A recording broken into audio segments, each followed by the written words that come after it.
this woman goes, "Hey Tom, you are in the emergency room and you overdosed." And they're like, "What did you take?" So I write, "Heroin."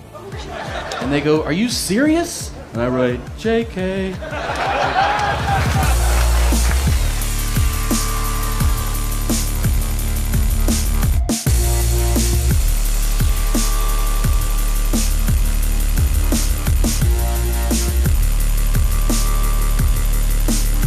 Welcome to This Is Not Happening presents One Crazy Night. So this is what we do. We're a bunch of comedians tell stories about a similar subject. So this is just one crazy night. Give it up for my friend and yours, Mr. Tom Segura, everybody. Let him hear it.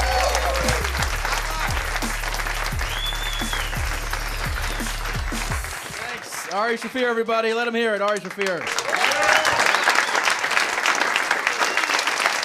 All right. Let's go back to 1997. Holy shit. And fuck, that time flies. And I'm a freshman in college. And Thanksgiving, remember Thanksgiving, everybody? That's the first time that you go, usually back home. That's your first break in your freshman year. And it's a big deal because it's also like a mini class reunion, right? It's the first time you see everybody you used to go to school with every day. You're back your first few months and everybody's recapping. And the big thing is the next day, the day after Thanksgiving, everybody gets together and parties their fucking balls off while acting like they're a new person, right? So I start off, I find one of the guys that didn't go to school, and he's like, "I'm the new drug supplier." And I'm like, "I remember you from math." And he asked me what I want, and I'm like, "What do you got?" And he goes, "I have ecstasy." And I go, "Yeah." Everyone says, "That's fun. Let's try it." And I start taking it. And, I forgot to mention, before I went to college, senior year, I got really into a drug that was making its way, especially through the South, through Florida, called GHB. And I'm sure, I don't know if you know what it is. It's a gamma hydroxybutyric acid. Your body naturally produces it. Sometimes there's some places where they regulate it as an anesthetic, but basically when you get it, somebody made it in a bathtub, and that's the good stuff, all right?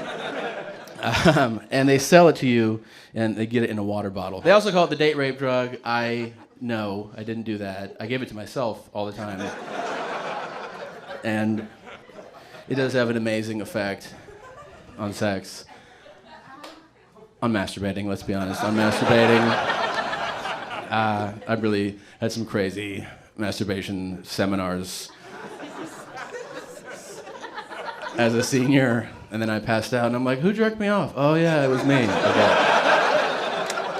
So, anyways, okay, so I get the ecstasy into my system, and then I take it. I'd never taken it, so as soon as I take it, I go like, "Hey man, fucking, I don't feel anything." He's like, "You just took it, man. Like, give it a minute, all right?"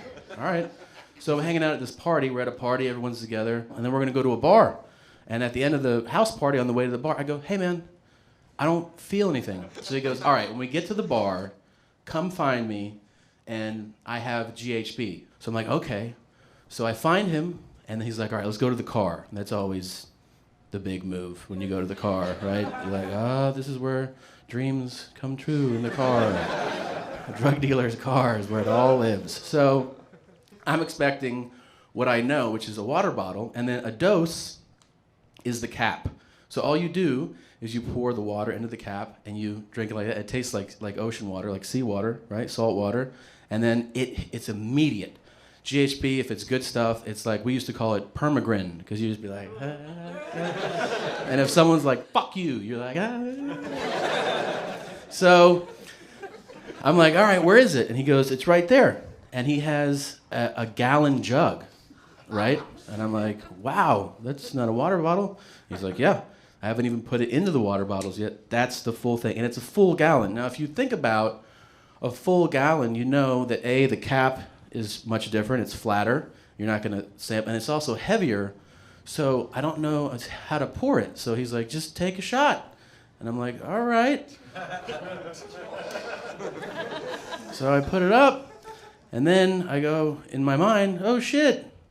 I have like 9 shots in my mouth right now. So the options are, do I spit it back into the main jug, which I feel like he's gonna be like, not cool with that, you know? Being that he's a drug dealer and all. The other thing would be spit it out on the ground, and I don't wanna be rude, right? So I just go like, and I'm like, holy fucking shit. I have taken way too much GHB. Now, I'm leaving out the point that you're not supposed to mix GHB and alcohol. It is potentially fatal. You may have known this if you didn't. It can be. At this point, I am on 13 or 14 drinks, right? Like, and it's liquor, like, you know, vodka drinks, and I'm just pounding them. I get the 9 shots into me, and then I walk back into the bar, and I'm like, what's up, everybody? Like, I'm fucking... They're like, where does all this personality come from? This is natural, man. So, and then I sat down. I remember sitting down, and the girlfriend came, and she sat on my lap, and then lights out. Like, I just don't remember anything. Like, I went to sleep. All I remember is that I wake up, and I'm looking at lights on a ceiling, right? I'm just like, oh, shit. Is this heaven? And then I see a woman come into frame, right? Because I'm laying on my back. I can't talk. I can't move my arms. And this woman goes, hey, Tom, you are in the emergency room, and you overdosed on drugs, and now you're coming out of a coma. And I'm just like, like processing it. But the process literally was just eyes closed, like, oh, shit. And my only thought was like, I hope nobody knows. That's the only thing I'm thinking. I hope nobody knows. And then I open my eyes again, and my parents come into frame. And then I'm like, everybody knows. And they look so just like, we thought you were a good kid. What the fuck? So I'd never been in trouble. They won't let your arm out because I pull out the tubes. I have a tube for breathing. I have another tube that's pumping liquid charcoal into my stomach because that makes the chemicals and the drugs like come together, and then you also can't digest it, so you vomit, which is what they want you to do. So as I'm like, I'm also like, I'm throwing up, right?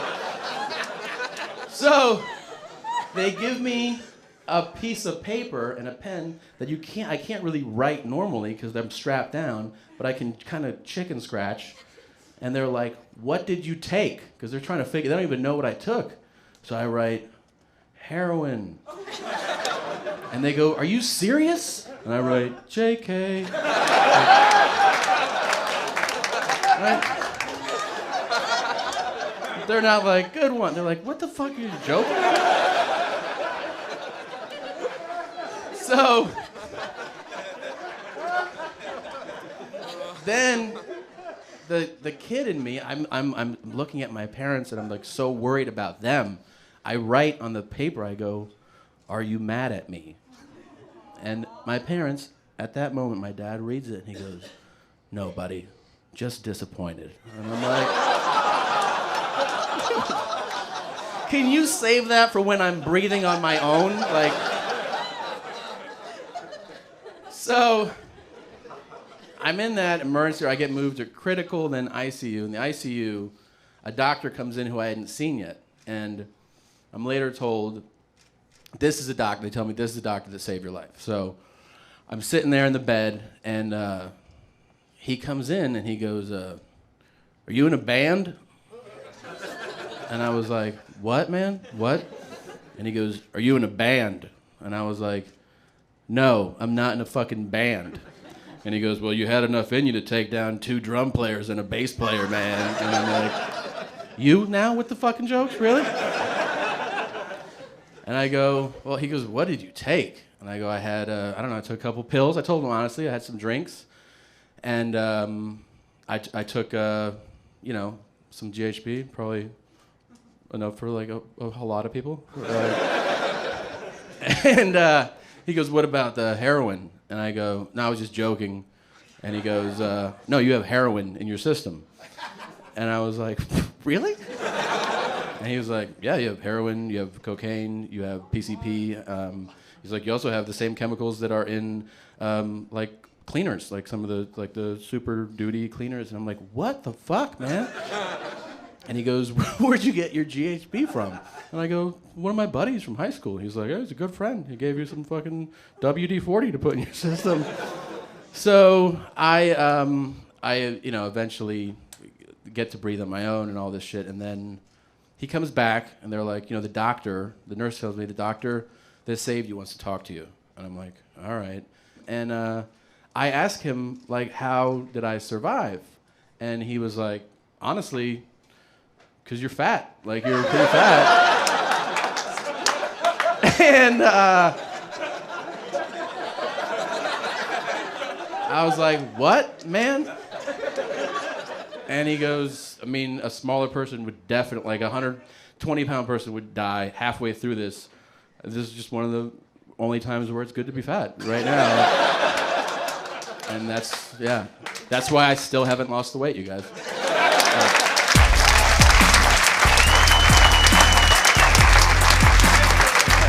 No. I was like, the best part is when he called you fat. Tom Segura, everybody. Keep it going for Tom Segura. Hey, everybody. I just took a break from flying through space to tell you to click like over there so that we get more YouTube hits. And don't forget to subscribe so that next week when the story comes out, you'll get that as well. Oh, there goes the celestial planet. Hi, planet.